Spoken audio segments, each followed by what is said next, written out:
अब्दुल्ला की तीसरी पीढ़ी भी आ जाए, जम्मू क्षेत्र को अन्याय नहीं कर पाएगी भाई। जब वो देखते हैं कि जब पाकिस्तान की प्रॉक्सी वॉर जम्मू कश्मीर को घेर के बैठी थी पिछले 30 सालों में, कैसे भारत की सशक्त सरकार ने सख्त फैसले लिए, 370 को तोड़ा और उग्रवाद को जड़ से उखाड़ने की तरफ बढ़ने के रास्ते पे जम्मू कश्मीर में वो ले लिया। वर्षों से जम्मू को अन्याय किया है या नहीं किया है बताइए। का अपना चीफ मिनिस्टर में मिलेगा तो मुझे पूरा विश्वास है कि जम्मू कश्मीर के साथ जस्टिस जरूर करेगा, जो जस्टिस कश्मीर का चीफ मिनिस्टर जम्मू के साथ कभी नहीं कर पाया। बिल्कुल कि जम्मू के साथ भेदभाव होता रहा और ये भेदभाव तब से हो रहा है जब से महाराजा जी की सरकार यहाँ से गई है। वर्षों से जम्मू क्षेत्र को न्याय हुआ। हमने 6,000 करोड़ की लागत से एम्स बनाया, 9 सरकारी मेडिकल कॉलेज बनाई, 5 नर्सिंग कॉलेज बनाई, कैंसर संस्थान बनाया, 8 नए कॉलेज बनाए, 24 नए भवनों का निर्माण किया और 59 कॉलेजों को मान्यता देने का काम हमारे नरेंद्र मोदी जी ने किया। हमने यहां पर हाइड्रल प्रोजेक्ट 59,000 करोड़ के मंजूर करे और हम इस पर आगे बढ़ रहे हैं।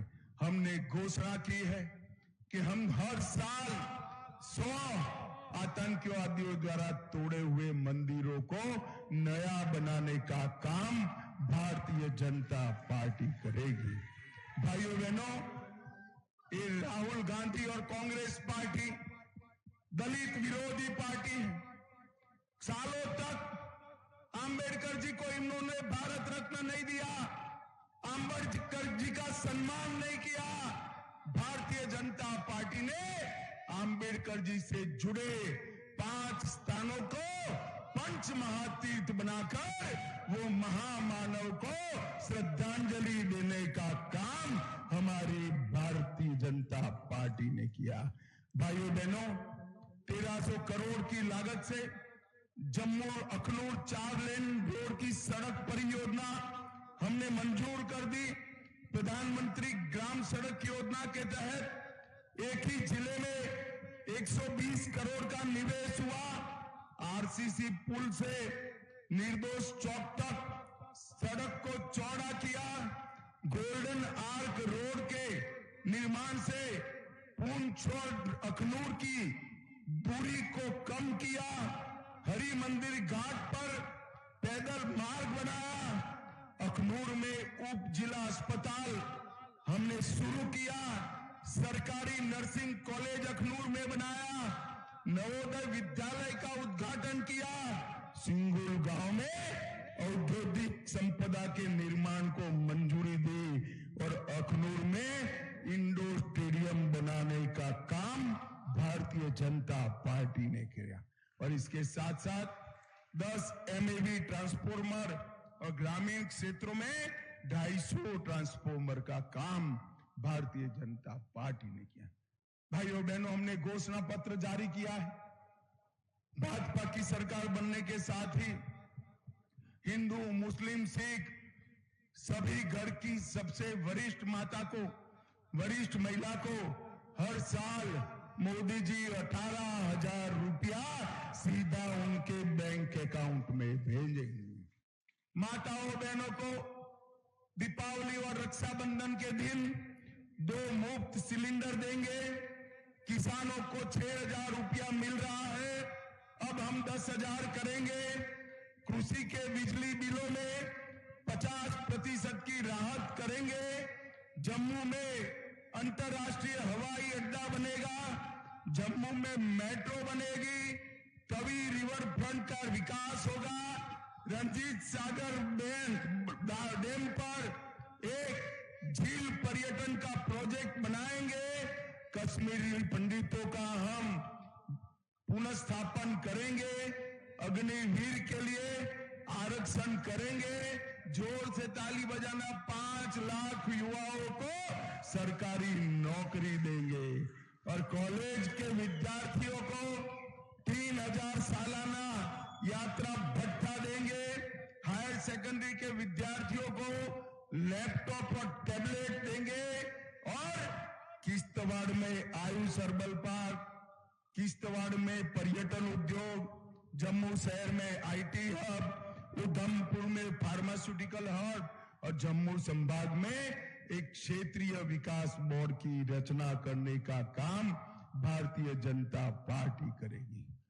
भाइयों बहनों, ये अब्दुल्ला परिवार ने वर्षों से जम्मू को अन्याय किया है या नहीं किया है? बताइए, जोर से बोलो, किया है या नहीं किया है?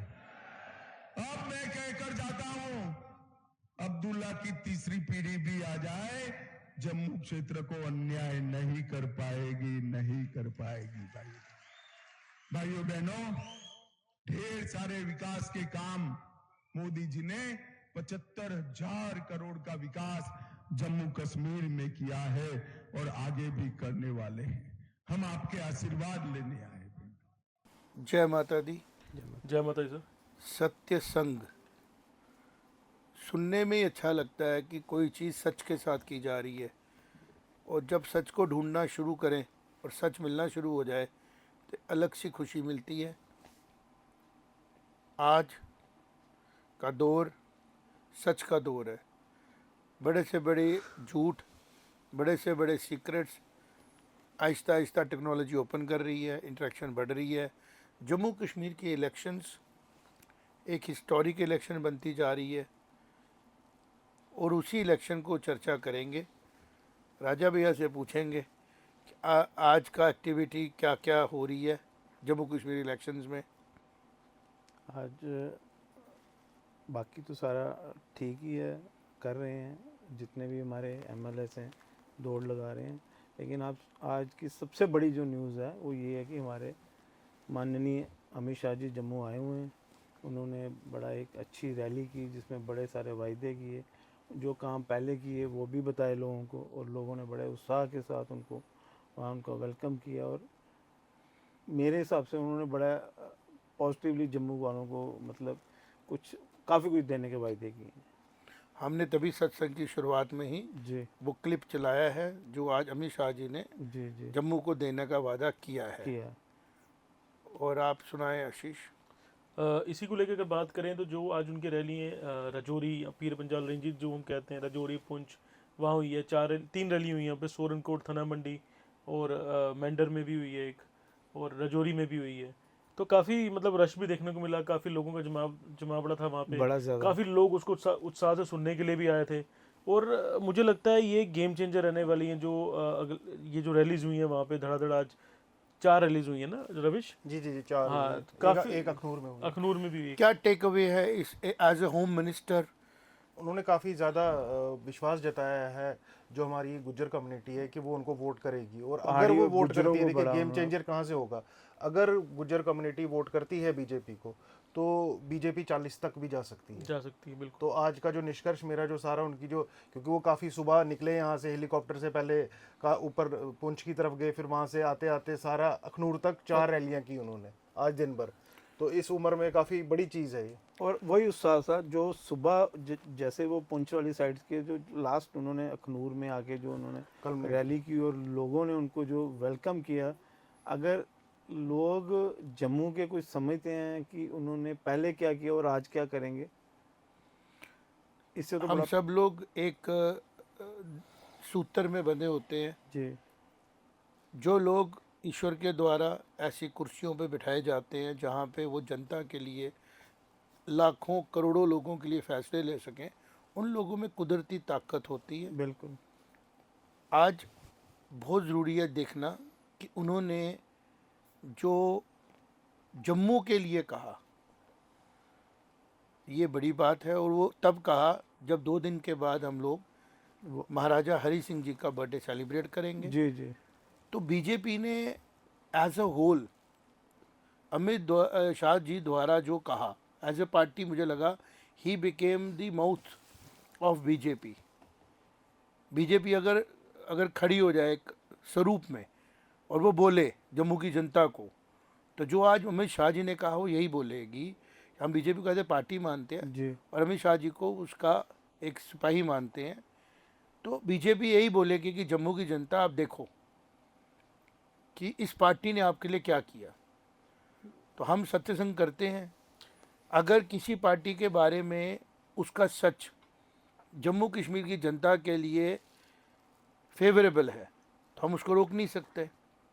तो आज हम चर्चा करेंगे, सत्संग करेंगे कि अमित शाह जी ने क्या क्या कहा। एज ए होम मिनिस्टर उनका एम्फेसिस था, उनको एक सिक्योरिटी का ध्यान देना था, तो उन्होंने सख्त तरीके से पाकिस्तान को कहा, उग्रवादियों को कहा कि भाई हम पताल तक आपका सुफड़ा साफ कर देंगे, हम आपको पताल तक ले ख़त्म करेंगे। ये एक बड़ा स्ट्रॉन्ग बयान था, और वो भी उस टाइम पे जब आतंकवाद जम्मू के क्षेत्र में अपने पंख पसारने की कोशिश कर रहा है। दूसरा उन्होंने कहा कि हम जम्मू को क्या क्या देने वाले हैं। एक उन्होंने कहा कि हम क्षेत्रीय डेवलपमेंट बोर्ड की तरफ लेके जा रहे हैं कि जम्मू की डेवलपमेंट पे फोकस करेंगे, क्योंकि ये बात बीजेपी को बहुत क्लियर है, और इसी बात को लेके जम्मू की जनता इकट्ठे होकर बीजेपी को वोट कर रही थी और कर रही है कि जम्मू के साथ भेदभाव होता रहा। और ये भेदभाव तब से हो रहा है जब से महाराजा जी की सरकार यहाँ से गई है। बिल्कुल, इसमें कोई दो राय नहीं।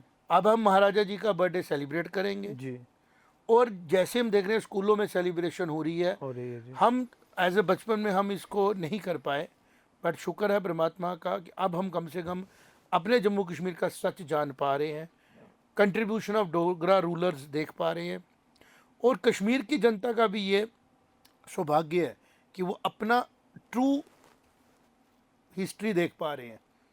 उनको समझ आ रहा है कि आहिस्ता आहिस्ता कि हमारे को कैसे एक काले ब्लैंकेट में रखा गया था, बाहर नहीं जाना, बाहर भूत है।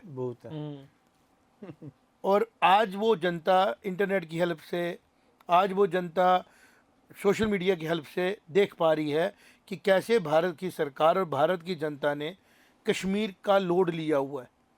जब वो देखते हैं जाके कि फंड्स कितने आ रहे हैं कश्मीर की जनता के लिए, जब वो देखते हैं कि जब पाकिस्तान की प्रॉक्सी वॉर जम्मू कश्मीर को घेर के बैठी थी पिछले 30 सालों में, कैसे भारत की सशक्त सरकार ने सख्त फैसले लिए, 370 को तोड़ा और उग्रवाद को जड़ से उखाड़ने की तरफ बढ़ने के रास्ते पे जम्मू कश्मीर में वो ले लिया। तो ये सारी चीज़ें जो हैं सत्संग में डिस्कस हम आज कर रहे हैं कि जो चीज़ें कश्मीर को चाहिए थी, सबसे पहले स्टेबिलिटी, कि बच्चा स्कूल जा सके, युवा कॉलेज जा सके। अगर सुबह घर से बंदे मेंबर्स निकलें तो फैमिलीज़ को ये डर नहीं हो कि घर आना है कि नहीं आना है, व्यापारी अपनी दुकानें खोल सकें, फैक्ट्री वाला अपनी फैक्ट्री चला सके, अगर ट्रांसपोर्टर आ रहा है वहाँ पे सेब उठाने के लिए तो उसको डर नहीं हो कि मुझे कश्मीर नहीं जाना है। तो पहली अचीवमेंट जो है इस बीजेपी की सरकार की, सेंटर की, वो ये रही कि उन्होंने सिक्योरिटी को कंट्रोल कर लिया और कश्मीर को सेफ्टी दी। और आज उसका शुभ फल कश्मीर खा रहा है, टूरिज्म आ रहा है, पैसा आ रहा है, प्रॉस्पेरिटी आ रही है, हैप्पीनेस आ रही है। और अब उनका ध्यान जो है सेम टाइम पे जम्मू की तरफ तो है ही है, क्योंकि जम्मू ने ही तो इसको डिसीजन लिया था जी। और आज कश्मीर को भी ये डिसीजन लेना चाहिए कि एक ऐसी पार्टी को चुने जो पार्टी जम्मू कश्मीर के भविष्य को लेकर सीरियस है, जम्मू कश्मीर की जनता को लेकर सीरियस है। जम्मू कश्मीर में जो डिस्क्रिमिनेशंस की जा रही थी अलग अलग कम्युनिटीज़ के साथ, और इस पार्टी ने कॉल ली, रिजर्वेशंस दी गई ऐसी कम्युनिटीज़ को, पहाड़ीज़ को दी गई, और वो भी स्पेशल कोटा क्रिएट किया गया।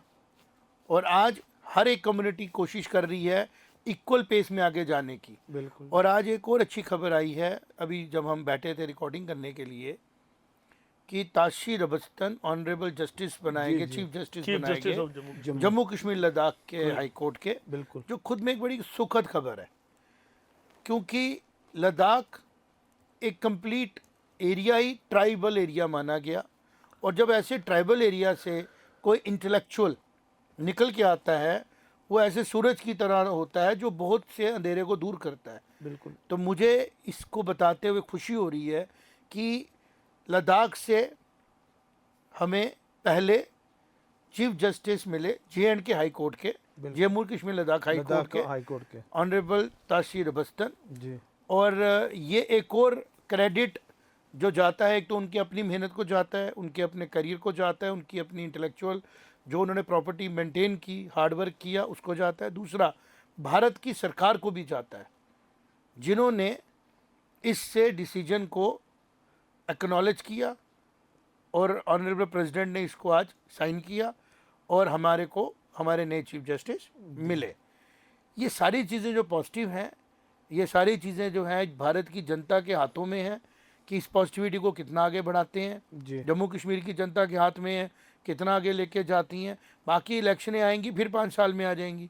वन इलेक्शन वन हमारा अब चल पड़ा, नेशन वन का नेशन बात वन पोल। चल पड़ी है। बट जो ये पहली इलेक्शन हो रही है 370 टूटने के बाद, इस इलेक्शन से बहुत चीज़ें क्लियर होंगी। पाकिस्तान का मुंह भी टूटेगा। पाकिस्तान तो इस हद तक गिर गया जिसका जिक्र अमित शाह जी ने भी किया। और अफसोस की बात ये देखने को मिली कि जो नेशनल पार्टी है हमारी, जिसके पास क्रेडिट है अपनी गवर्नमेंट कंप्रोमाइज करने का फॉर सेविंग द कश्मीर, उस पार्टी के बारे में पाकिस्तान बात कर रहा है कि वो और पाकिस्तान की सोच जम्मू कश्मीर को लेके एक पेज पे है और अभी तक कोई क्लैरिटी उसकी बड़ा वोकली आई नहीं है इस हमारी कांग्रेस की तरफ जी से। जी, क्लैरिटी के बदले हमने स्टेटमेंट सुना राहुल गांधी का यूएस में, जहां पर कि उन्होंने सरासर एक झूठा बयान दिया कि यहाँ पे सिख अपने जो गुरुद्वारे हैं वहां पे Shrines जाने से में। डरते हैं और सिख रोड पे निकलने से डरते हैं। आप देखिए ये मतलब किस लेवल पे पार्टी आ चुकी है आज के। एक तरफ तो पाकिस्तान के जो डिफेंस मिनिस्टर वो बोलते हैं हम और ये एक ही पेज पे हैं, और उसी दौरान उसी टाइम पे वो राहुल खालिस्तानी गांधी एजेंडा जी भी, ऐसा बयान देते हैं, देश विरोधी बयान की, देखिए जी सिख यहाँ पे सेफ नहीं है। जो खालिस्तानी तो ये एजेंडा इसके को ऊपर कहीं बहुत ना कहीं ज्यादा सपोर्ट सोच करता है। करनी पड़ेगी कांग्रेस को कि वो किस तरफ जा रही है। आगे उनका फ्यूचर मुझे नहीं लगता कि उस तरफ सेफ है जिस आइडियोलॉजी पे वो चल रहे हैं। देखिए क्या होता है कि समय जो है ना वो सबका न्याय करता है। जनता का भी न्याय होगा। जो जनता को आज अमित शाह जी ने कहा कि 5 लाख युवाओं को हम जॉब्स देंगे जम्मू कश्मीर के, तो हम ये देख रहे थे कि 3.5 लाख के करीब पहले से हमारे पास एम्प्लॉयज़ हैं गवर्नमेंट, तो 5 लाख अगर आते हैं 8.5 लाख एम्प्लॉयज़ हो जाएंगे। ये ज़रूरी है। गवर्नमेंट का अगर साइज़ बढ़ रहा है, गवर्नमेंट जॉब्स में अगर वैकेंसीज़ हैं तो गवर्नमेंट को आगे आना चाहिए, बिकॉज यहाँ पे इंडस्ट्रियलाइजेशन नहीं है, यहाँ पे अभी टाइम लगेगा। और उन्होंने बड़ी चीज़ों के लिए कमिटमेंट किया, जिसमें उन्होंने कहा बच्चों को टैबलेट्स देंगे। जहाँ उन्होंने आज बुखारी साहब की रैली में कहा था कि खाली पहाड़ीज़ को हम रिजर्वेशन नहीं देंगे, पहाड़ीज़ की प्रिपरेशन के लिए भी हम सोचेंगे। तो ये सारी चीज़ें हम देख रहे हैं कि जैसे एक पैशन दिख रहा है सेंटर की सरकार में जम्मू कश्मीर के लोगों के प्रति। और अब लोगों का डिसीजन है कि वो किसको चुनती है, किसकी बातों में आती है और क्या करती है। अभी जो ओवरऑल इलेक्शन दिख रही है, जैसे जैसे टाइम जा रहा है, इलेक्शन वन साइडेड होती जा रही है। जी जी, मतलब ऐसा लग रहा है कि जो दूसरी पार्टियां थी जिन्होंने शुरुआत की थी अलगाववाद से, बहुत ऊपर से एक्सटेंशन वो हाइट extend से दिख नहीं ऊपर से ऊपर से आए थे। हाँ। और फिर बीच में इंजीनियर रशीद साहब आ गए, वो भी वही बात बोलने लगे, कश्मीर का मसला है। आहिस्ता आहिस्ता ये इलेक्शन जम्मू सेंट्रिक होती जा रही है। होती जा रही और जैसे जैसे जम्मू सेंट्रिक होती जाएगी वैसे वैसे नेशनलिस्ट फोर्सेस और जम्मू कश्मीर के अंदर की कामयाबी का दौर आना शुरू होगा। बिकॉज पहले भी 100 साल का जो राज डोगरा रूलर्स ने जम्मू कश्मीर में किया, वो प्रॉस्पेरिटी का राज था, ग्रोथ का राज था, और उसमें जम्मू कश्मीर की जनता को स्टेबल गवर्नमेंट्स मिली और जम्मू कश्मीर एक बड़ी रियासत बना। और उसको विन ओवर अंग्रेज भी नहीं कर पाए और जनता के ऊपर एट्रोसिटीज़ नहीं हुई। बिल्कुल। और आज जैसे ये पावर सेंटर जम्मू शिफ्ट हो रहा है, ये ईश्वर की तरफ से हो रहा है। और जैसे ये चीज़ें सामने आएंगी, जम्मू का अपना चीफ मिनिस्टर हमें मिलेगा, तो मुझे पूरा विश्वास है कि जम्मू कश्मीर के साथ जस्टिस ज़रूर करेगा, जो जस्टिस कश्मीर का चीफ मिनिस्टर जम्मू के साथ कभी नहीं कर नहीं पाया। कर पाए। बिल्कुल। तो आप सब लोग सत्संग में मेरे साथ बैठते हैं, हम कोशिश करते हैं कि हम गॉसिप ना करें। हम करते नहीं हैं गॉसिप, हम चीज़ों के तथ्यों में जाते हैं और अपनी ड्यूटी अच्छे से निभाते हैं, फैक्ट्स के सामने लाते हैं। कुछ लोग हमें कहते हैं आप बीजेपी की बात कर रहे हैं, हम उनको कहेंगे कि आप बताएं किसकी बात करें, किसने टेररिज्म पे कंट्रोल किया, किसने 2 करोड़ तक पहुँचाया टूरिज़्म को, किसने रोड नेटवर्क बनाया, किसने एम्स ऑपरेशनल किया, तो किसकी बात करें। हमारा जो किसने जम्मू और कश्मीर की डिस्क्रिमिनेशन को ख़त्म किया, किसने लद्दाख को रेस्क्यू किया, कौन कंटिन्यूसली एफर्ट्स लगा रहा है। ये टाइम कांग्रेस को ज़्यादा मिला था, जनता दल की सरकार को भी मिला था, ये कोलिशन सरकार को भी मिला, लेकिन जम्मू कश्मीर को सबने as a instrument of international, जिसको हम बोलते हैं ना एक्नॉलेजमेंट, इंटरनेशनल आपस में डिस्कशंस के बीच में यूज़ किया, बट जम्मू कश्मीर की जनता के बारे में किसी ने सीरियसली नहीं सोचा। जो सोची ये सरकार रही है और सोची ये पार्टी रही है, तो बात उसी की जाएगी फिर। और अगर ये सरकार और ये पार्टी कुछ गलत करेगी उसके बारे में भी बात की जाएगी। हम बड़ा वोकली बोलते हैं कि इस सरकार की एक कमज़ोरी रही कि अफसरों के आगे ये सरकार कमज़ोर रही। और अगर अब इलेक्शन हो रही है और जब ये नुमाइंदे चुन के आएंगे और अगर ये देखा जाएगा कि चुने हुए नुमाइंदों को काम नहीं करने दे रही है अफसरशाही, तो उसके बारे में भी सख्ती से बात की जाएगी और जो सच होगा वो सत्संग में लाया जाएगा। तो मुझे लगता है इसके साथ हम टाइम लेते हैं और अगले सत्संग की तैयारी करते हैं। जय माता दी।